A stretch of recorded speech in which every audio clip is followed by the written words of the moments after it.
Sí. Em, ya tocamos este tema nosotros en un capítulo de Lean, del podcast, sobre el papel que vimos que tuvo Lean Construction en la pandemia y cómo y qué es lo que vislumbrábamos para la construcción después de la pandemia desde la perspectiva de Lean. Eh, Algo en lo que nosotros lo resumíamos era que las empresas que sobrevivieron a la pandemia, estoy hablando específicamente, digo, no específicamente de la construcción, pero en ese momento, en ese capítulo estamos hablando de la construcción. Las empresas que sobrevivieron a la pandemia no fueron en muchas ocasiones ni siquiera las más fuertes económicamente, ni las más robustas, tampoco las más pequeñas, sino las que tuvieron esa capacidad de adaptación. Y muchos testimonios de los que recogimos de la industria fueron que tenían prácticas Lean, ¿no? Que habían tratado de centrarse en la gestión del valor y la administración de los desperdicios o la disminución de los desperdicios en pro de mucha eficiencia y productividad y el atender al cliente tanto externo como interno y, y algunas que se ajustaron, algunas tuvieron que emigrar, pero todos los que lo hicieron, ahora que está, digamos, resurgiendo ya una práctica normal, ya la telepresencia, si bien llegó para quedarse, no es absolutamente la norma en todos lados, ya hay elementos presenciales, ya la construcción se mueve a un ritmo bastante decente, ya con más ritmo. Aún con esta nueva realidad, hay muchas empresas que ya no regresaron. Las empresas que adoptaron estas prácticas Lean para sobrevivir la pandemia y que se volvieron más eficientes, ya no regresan a sus antiguas prácticas, ¿no? Eso fue algo que vimos muy, muy interesante. En Bolivia, ¿qué has visto al respecto? O sea, el Lean en la pandemia y Lean o la construcción de post pandemia desde la perspectiva de Lean Construction. Bueno, creo que nos ha tocado a nosotros experimentar justamente en esta etapa, ¿no? Nos ha tocado estar en un proyecto bastante importante, el cual prácticamente se ha agarrado, hemos agarrado prácticamente la filosofía Lean para poder ir trabajando en ese momento, inclusive de lo que viene a ser la cuarentena rígida que se ha tenido, de que se paralizaron todo, prácticamente todos los sectores estaban prácticamente trabajando desde casa, los que han podido, y los que han podido adaptarse al cambio, como tú dices, ¿no? Uh-huh. Y realmente nosotros igual creemos que en los proyectos que hemos estado, hemos podido trabajar de una manera, adaptándonos de una manera digital, el teletrabajo, como tú comentas, desde casa con los componentes de todo un proyecto. Con decirte que, por ejemplo, antes que se dicte el tema de la cuarentena rígida, prácticamente en el proyecto estaba oscilándose entre 350, 450 trabajadores en el mismo proyecto, bastante gente técnico de muchas disciplinas en un proyecto de edificio que tiene clima, sistema contra incendios, corrientes débiles, el tema de lo que viene a ser seguridad, etcétera, etcétera. Es realmente un equipo multidisciplinario, ¿no? El cual comprende de muchas personas involucradas y realmente pues era adaptarse o esperar que todo la cuarentena rígida pase para volver, ¿no? Creo que avanzamos mucho ahí porque aplicamos, por ejemplo, adaptamos nosotros prácticamente algo que ha sido bastante interesante en ese momento con José Luis, que fue, por ejemplo, la teoría de las restricciones, y tratamos de subsanar cosas de proyecto, cosas de información, de ingenierías, en ese momento de pandemia, donde podríamos decir que aparentemente cuando estábamos dinámicamente en el proyecto teníamos, te voy a dar un número bien general, ¿ya? Ponle, teníamos, qué sé yo, unas 180 restricciones, ¿ya? Uh-huh.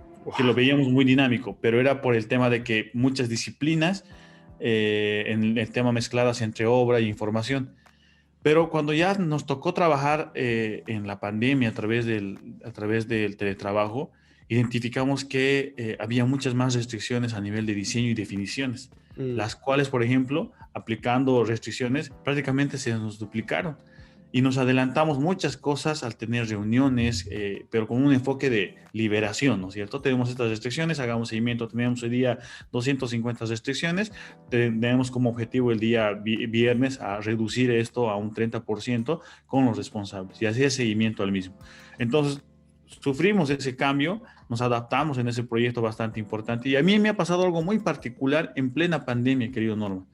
Yo he podido agarrar dos proyectos para dirigirlos a distancia con enfoque Lean, o sea, de agarrar, analizar el proyecto que me decían que antes de la pandemia, antes que entremos a lo que viene a ser la pandemia o la cuarentena rígida, ya venían proyectos retrasados y me dicen, ahora que estamos en pandemia, reflexionamos y creemos que debemos implementar algo, hemos escuchado que están haciendo esto allá, que has visto esto allá, y agarré proyectos a distancia aquí, por ejemplo, en la ciudad de La Paz, que me encuentro ahorita actualmente yo en la ciudad de Santa Cruz, estamos hablando que estamos como una distancia bastante considerable, y la verdad de que a mí me tocó eso, entonces me tocó también, aparte del proyecto donde estaba, analizar otro proyecto, estudiarlo, ver qué tenían y ver cómo podía afrontar una vez se abra el camino o la luz verde para empezar los proyectos físicos de nuevo.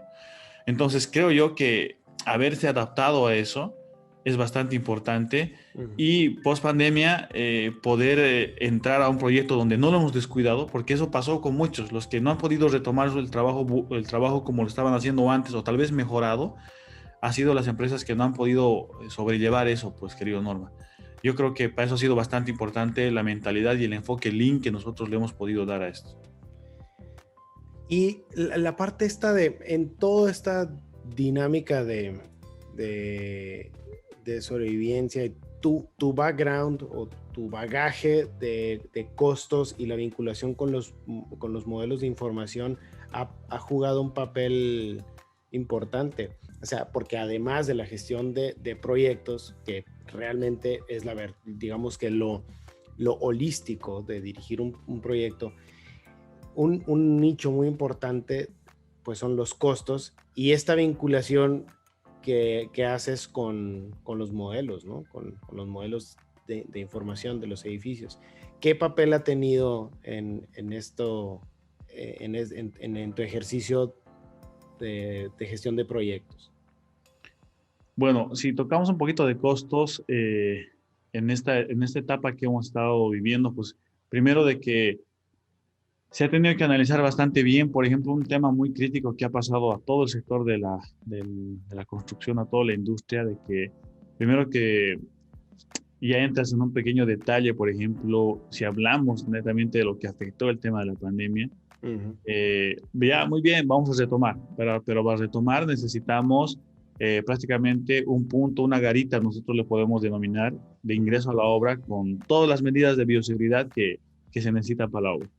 Ahora, cada empresa necesita prácticamente pues que su personal venga con un equipo prácticamente para nosotros es un equipo de protección personal, un EPP, eso es por seguridad industrial, pero esta vez se nos va a incluir un facial, un barbijo y esto debe tener un protocolo, ¿no? Entonces, se trabajó mucho con el tema de los protocolos de bioseguridad en los proyectos, los cuales, querido Norman, en proyectos grandes no es un factor económico muy, muy pequeño, sino que realmente es alguna incidencia bastante fuerte. Entonces, desde un punto de vista de costos, ya vimos la afectación de los costos indirectos, ¿sí? De los costos indirectos que generaba trabajar post pandemia, porque nosotros queríamos que se levante el tema de la cuarentena para trabajar, pero eso implicaba costos, ¿no? Ahora también hay una cosa bastante importante, Norma. Por ejemplo, al principio que se empezó a trabajar, no podíamos trabajar en espacios físicos como nosotros quisiéramos. Entonces teníamos que trabajar de una manera aislada, etcétera, etcétera, el cual por lo menos en nuestra obra, como era un proyecto bastante grande, estamos hablando de un poquito más de 97,000 metros cuadrados, casi 100,000 metros cuadrados para jugar gente por aquí y por allá, ¿sí? Ujú. Pero Sí. pese a eso, teníamos que jugar bien o fragmentar bien nuestro personal para no infringir las medidas de bioseguridad que nosotros mismos habíamos colocado con aprobación y con seguimiento de las normas vigentes que habían lanzado protocolos las cámaras de construcciones, la sociedad de ingenieros, etcétera, que daban unas guías como prácticas, ¿no? Para ese momento para todos era todo nuevo y tú sabes bien que eso ha sido a nivel mundial. Ujú. Entonces, nos tocó poder experimentar esas cosas y yo veía, ¿no? Desde que pasó eso y ya comentaban esto, yo decía, esto va a afectar en el tema de los costos indirectos. La pregunta era, ¿quién lo va a asumir? ¿Cómo vamos a asumir? Porque en proyectos grandes se hacen cifras bastante fuertes, ¿no? Sí. Entonces, otra cosa que también, si tú tuvieras un proyecto que me tocó vivirlo en ese proyecto de La Paz que te digo, en un momento los trabajadores ahí me comentaba, el dueño con el que estábamos empezando recién, el cliente me dice, usualmente aquí, coordinando con su director de obra, me dice, aquí estamos trabajando en 2 plantas y estamos trabajando con alrededor de por lo menos unas 95 o casi 80 personas. Pero con el tema de las restricciones de bioseguridad y las medidas de bioseguridad, no se podía trabajar con esas personas, se podía trabajar con la mitad. Evidentemente eso afecta a tu rendimiento, Pues ¿sí? sí. Y tu flujo económico también no va a ser lo mismo. Sí. Entonces, de por sí, a nivel de costos, ha afectado bastante poder retomar las actividades de esto, ¿no? Y imagínate, en el tema de rendimientos ha sido bastante interesante poder asumir de que con menos gente prácticamente tenías que tratar de afrontar lo que venías trabajando o el ritmo que tenías. Mm. No, y eso lo vas escalando hacia arriba o y llega hasta los inversionistas, ¿no? Que de repente están viendo cómo su inversión se está viendo modificada. Creo que por aquí hubo comentarios donde al haber proyectos que se concibieron antes de la pandemia, un proyecto que continúa después de la pandemia, ciertos indicadores cambian. De repente el margen es más relevante que la tasa interna de retorno. Cuando antes de la pandemia, o por lo menos para los proyectos que se generaron antes de la pandemia, la tasa interna de retorno era el indicador clave. Y ahorita es pues la tasa interna de retorno, pues sí, está desplomada, pero el margen sigue muy bien. Entonces ya lo observan de esa forma por la distancia que hay ahora en los retornos de inversión y por lo que significa ahora en costo, pues operar bajo la nueva normalidad, ¿no? Correcto, tienes toda la razón.